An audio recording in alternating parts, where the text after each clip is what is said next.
ચાલો હવે આપણે શરૂઆત કરીએ જલાવરણની. જલાવરણ એટલે જળનું આવરણ. તો જલાવરણ એટલે શું? તો પૃથ્વીની સપાટીનો નીચાણવાળો ભાગ એ પાણીથી ઘેરાયેલો રહે.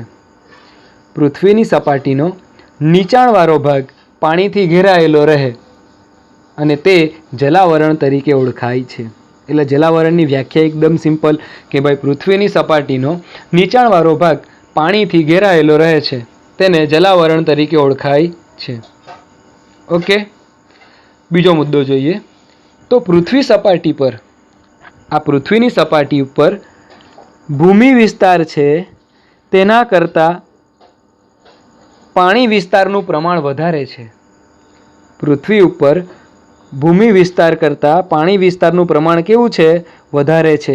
કારણ કે પૃથ્વી ઉપર 29% જ જમીન છે અને 71% છે તે પાણી આવેલું છે. અને આ જે 29% જમીન છે ને, 29% જમીન, એના ઉપર આખી દુનિયા આવેલી છે. બાકીનો જે ભાગ છે ને એ તો દરિયા કિનારો છે, સમુદ્ર છે. 71% તો પાણી જ છે.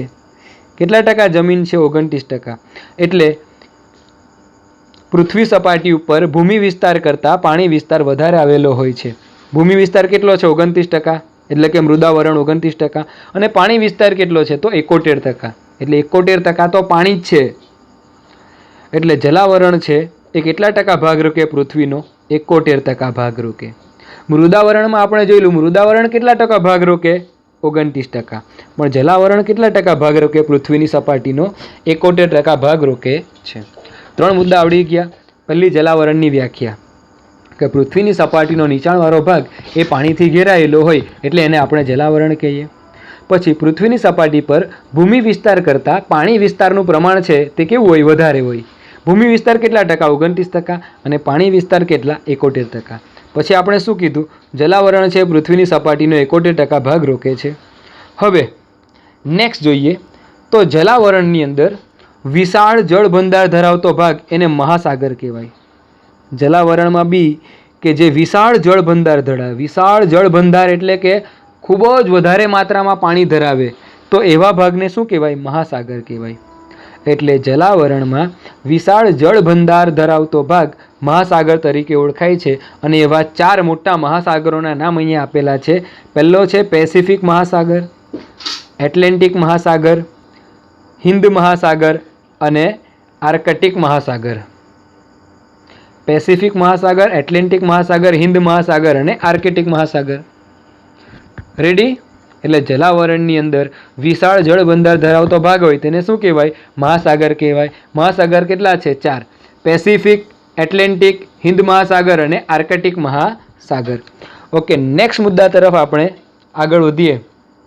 તો આ જે બધા મહાસાગરો છે, પેસિફિક, એટલાન્ટિક, હિન્દ મહાસાગર, આર્કટિક, એ બધા એકબીજા સાથે જોડાયેલા છે. આ 4 મહાસાગરો એકબીજા સાથે જોડાયેલા છે. ખબર પડે ને?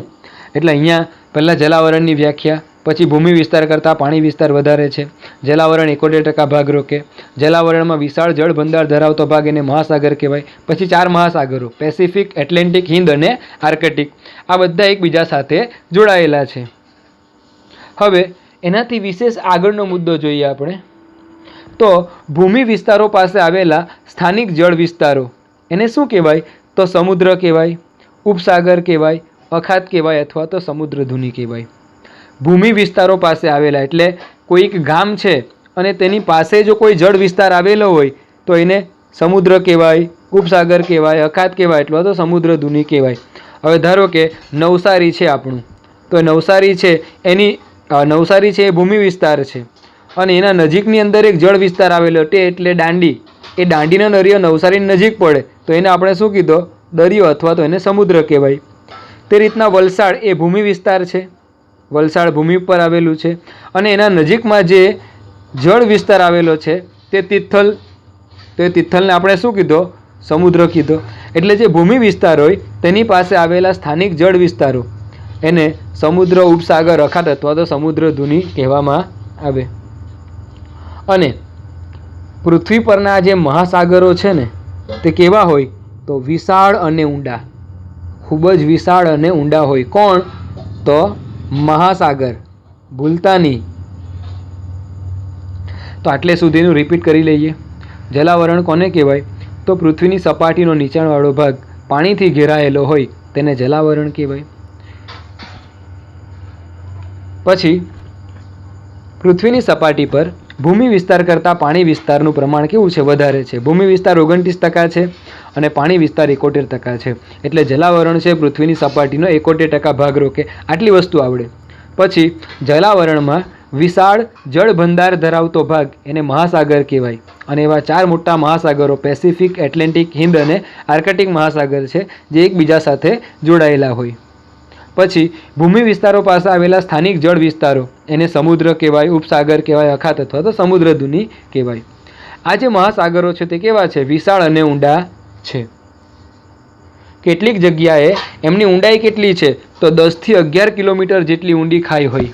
કેટલાક મહાસાગરોની અંદર 10 થી 11 કિલોમીટર જેટલી ઊંડી ખાઈ હોય છે. 10 થી 11 કિલોમીટર એટલે કંઈ ઓછી નહીં કહેવાય, બહુ વધારે કહેવાય. પછી આગળ જોઈએ તો મહાસાગરના જે તળિયા છે, મહાસાગરના જે તળિયા છે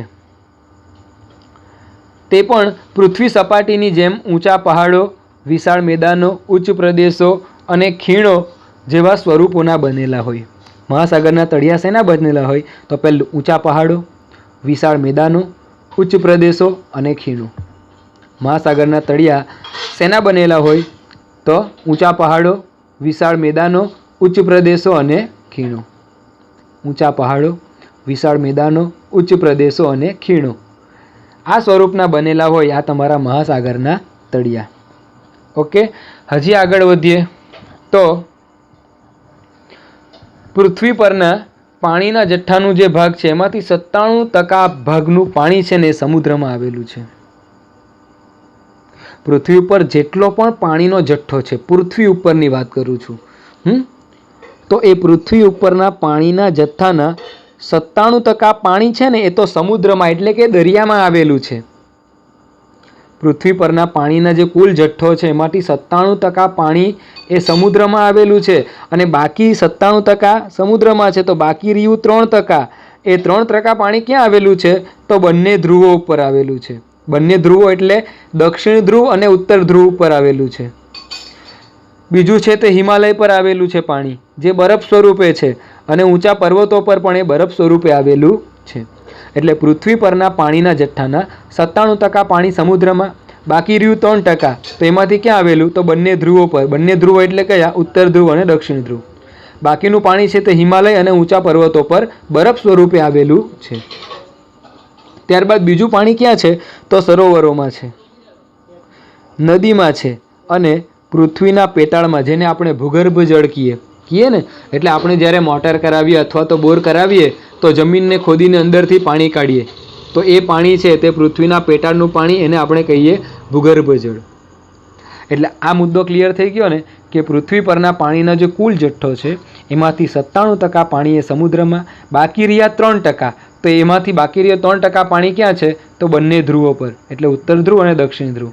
હિમાલય ઉપર અને ઊંચા પર્વતો પર બરફ સ્વરૂપે છે. બાકીનું સરોવર, નદી અને પૃથ્વીના પેટાળમાં એટલે કે ભૂગર્ભ જળ તરીકે સંગ્રહાયેલું છે. ઓકે, આટલું વસ્તુ તમને ક્લિયર થઈ ગયું ને? હવે 97% પાણી સમુદ્રનું છે એમ કીધું. હવે સમુદ્રમાં છે ને મીઠું પાણી નહીં હોય, સમુદ્રની અંદર ખારું પાણી હોય. એટલે દરિયાનું પાણી કોઈ દિવસ પીવાય નહીં, કેમ કે એની અંદર ક્ષારનું પ્રમાણ, મીઠાનું પ્રમાણ બહુ વધારે હોય એટલે એ પાણી આપણે પી શકતા નથી. એટલે આ જે પીવાલાયક પાણી છે તે કેવું છે? ઓછું છે. કેમ કે 97% પાણી છે તે તો સમુદ્રમાં છે, દરિયામાં, એટલે એ તો ખારું પાણી પીએ નહીં આપણે. એટલે પીવાલાયક પાણી કેવું છે? ઓછું છે. અને પીવાલાયક પાણી છે તે કોની ભેટ છે? તો ભાઈ એ જલાવરણની ભેટ છે. કોની ભેટ છે? જલાવરણની ભેટ છે. હવે આપણે છે ને આગલા ધોરણની અંદર ધોરણ 7માં ભણીને આવેલા જળચક્ર. જળચક્ર કેવી રીતના નિર્માણ થાય? તો સૂર્ય છે તે ગરમી આપે અને દરિયાનું જે પાણી છે તે ગરમ થાય. પાણી ગરમ થાય એટલે એની વરાળ બને. એ વરાળ છે તે ધીમે ધીમે ઉપર જવા માંડે. ઉપર ગઈને વરાળ ઠંડી પડે અને ધીમે ધીમે એ પાણીના ટીપા સ્વરૂપે ભેગી થવા લાગે અને એક વાદળ બને. અને વાદળ તૂટે અને એમાંથી જે પાણી પડે તે કેવું મળે આપણને? મીઠું પાણી, પીવાલાયક પાણી, હે ને? એટલે જીવવા માટે આપણને કયું પાણી જોઈએ? મીઠું પાણી છે તેની જરૂર હોય અને એ મીઠું પાણી કોણ આપે?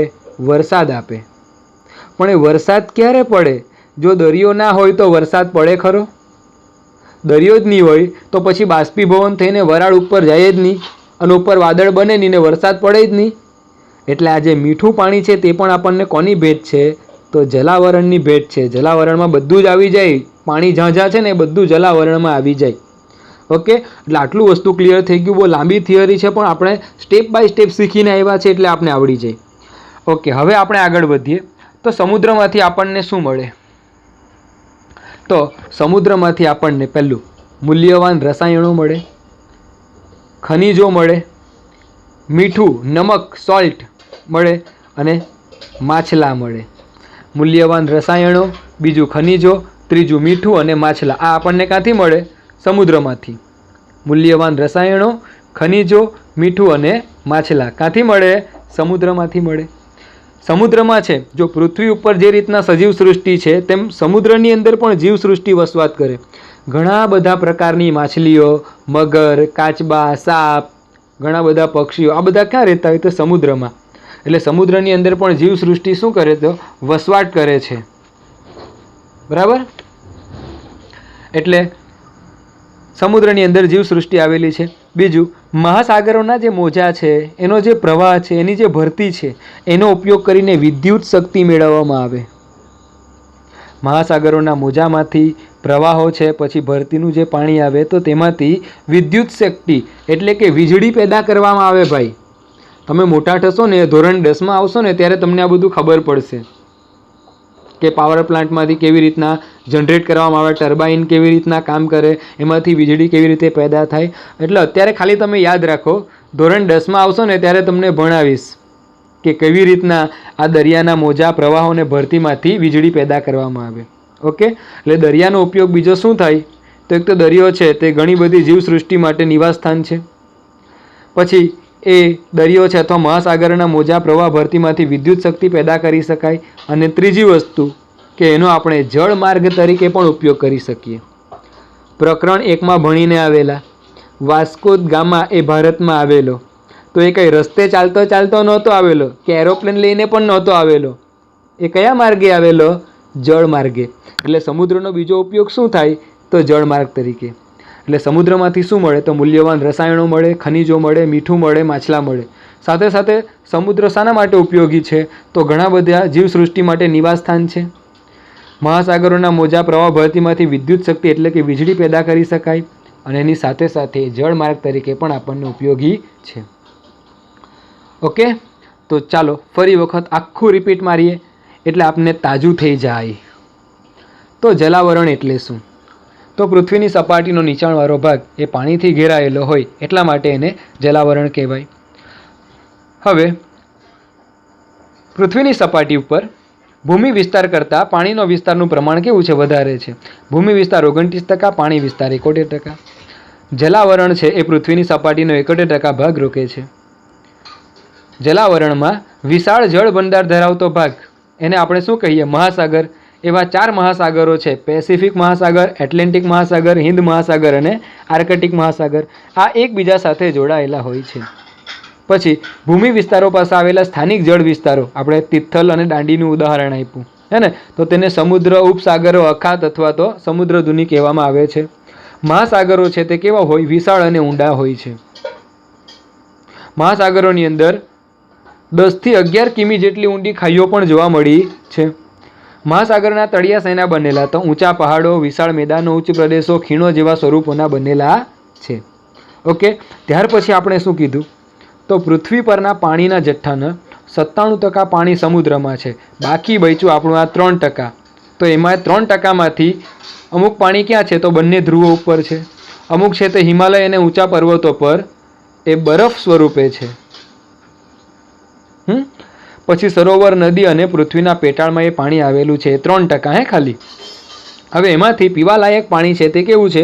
ઓછું છે. કારણ કે 97% પાણી ખારું છે ને ખારું પાણી આપણે પી શકતા નથી. એટલે આપણે જીવવા માટે કેવા પાણીની જરૂર પડે? મીઠા પાણીની. તો મીઠું પાણી આપણને કોણ આપે? વરસાદ. પણ વરસાદ ક્યારે પડે? કે જો સમુદ્રમાંથી પાણીનું બાષ્પીભવન થાય તો. એટલે આ પીવાલાયક મીઠું પાણી છે તે પણ આપણને કોની ભેટ છે? તો ભાઈ જલાવરણની ભેટ છે. પછી સમુદ્રમાંથી આપણને શું મળે? તો તમારે લખવાનું કે સમુદ્રમાંથી મૂલ્યવાન રસાયણો, ખનિજો, મીઠું અને માછલા મળે છે. સમુદ્ર શેના માટે ઉપયોગી છે? તો સમુદ્ર ઘણી બધી જીવસૃષ્ટિઓનું નિવાસસ્થાન છે. ઘણી બધા જળચર પ્રાણીઓ એમાં રહે છે. બીજું, એ સમુદ્રના મોજા છે, પ્રવાહો છે, ભરતી છે, એમાંથી વિદ્યુત શક્તિ એટલે કે વીજળી પણ પેદા કરવામાં આવે છે. અને એ જે સમુદ્ર છે એ જળમાર્ગ તરીકે ઉપયોગી છે. ઓકે, એટલે આ જે 2 પ્રશ્ન આપણે ભણી ગયા છે એને વ્યવસ્થિત તૈયાર કરવાના છે. નોટ બનાવજો અને નોટની અંદર લખજો.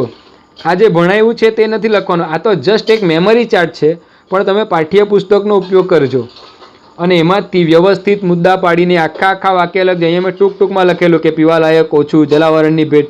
આવું પરીક્ષામાં નથી લખવાનું, પરીક્ષામાં પાઠ્યપુસ્તકમાંથી વાંચીને લખવાનું છે. એટલે હવે તમે જ્યારે પાઠ્યપુસ્તક વાંચશો અને તમે શરૂઆત કરશો મૃદાવરણ અને જલાવરણની, હું ગેરંટી આપું છું કે તમને ચપટી વગાડતા આવડી જાય. ચપટી વગાડતા દરેક વસ્તુ આવડી જાય, પણ એક વખત એને વાંચીને વ્યવસ્થિત મુદ્દા પાડીને નોટમાં લખી રાખજો. ઓકે, તો હવે નેક્સ્ટ વિડીયોની અંદર મળીશું. ત્યારે આગળના જે 2 આવરણો છે તેના વિશે આપણે અભ્યાસ કરીશું. ત્યાં સુધી આ 2 જે આવરણો છે એને બરાબર તમે મોઢે કરી નાખો, જેથી કરીને આગળનું ભણીએ ત્યારે આપણને ગોટાળો પડે નહીં. ઓકે, તો વિડીયો જોતા રહેજો અને વ્યવસ્થિત ભણતા રહેજો. સમયનો સદુપયોગ કરજો. નેક્સ્ટ વિડીયોની અંદર મળીએ.